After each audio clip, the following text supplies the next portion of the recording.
And then after that, guys, we have two grapplers in a welterweight fight right here, João Zeferino and Gleison Tibau. I mean, they're both going to be grapplers 100% in the welterweight division. One advantage that João Zeferino will be having in the fight is Gleison Tibau is taking the fight on short notice. Moving on from the lightweight division to the welterweight division, João Zeferino is a little bit younger, a little bit taller, and a little bit of a reach advantage in the striking game as well.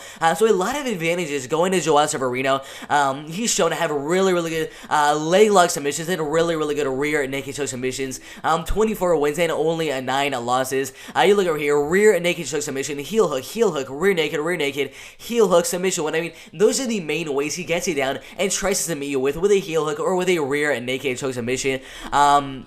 You go down here, I mean, 16 submission wins, 4 knockout wins, and 4 decision wins, and never being submitted in his professional MMA career. Absolutely insane. Gleison Tibau, 34 wins and 14 losses. Also, has very good submission skills and really good wrestling as well, with 13 submission wins and 17 decision wins.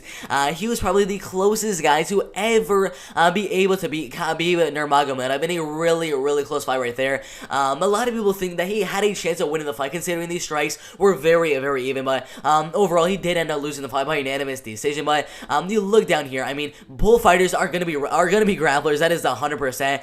The striking advantage, in my opinion, will probably be going to João Zeferino, considering he will be having the high end reach advantage in the fight and is a little bit faster of a striker. The one that I give the advantage to, the power advantage, would probably be Gleison Tibau. He has a little bit more of a chance to get a knockout in the fight, but overall, who's gonna be landing the more shots in the striking game will most likely be João Zeferino. They both have very good wrestling. João Zeferino and Gleison Tibau are very strong in the clinch and in the wrestling and grappling game. This ultimately who has the better wrestling and who has the better grappling. Ultimately, I don't think the fight will be spent in the grappling game. I think ultimately this fight will be a clinch-based game, considering Gleison Tibau has a 93% takedown defense inside of the UFC, lands 4 takedowns each and every fight inside the UFC, and only has 4 submissions inside the UFC, which is very surprising.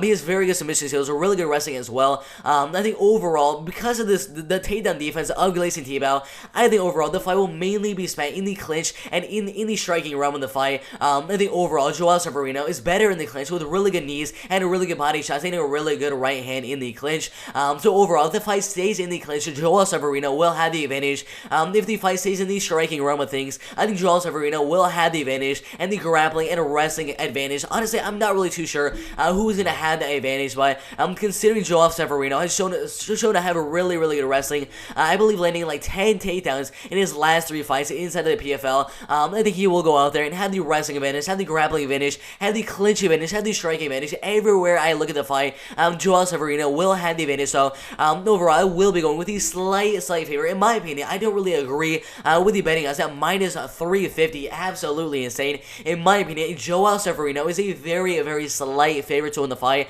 And I ultimately have him winning the fight by 29-28, unanimous decision.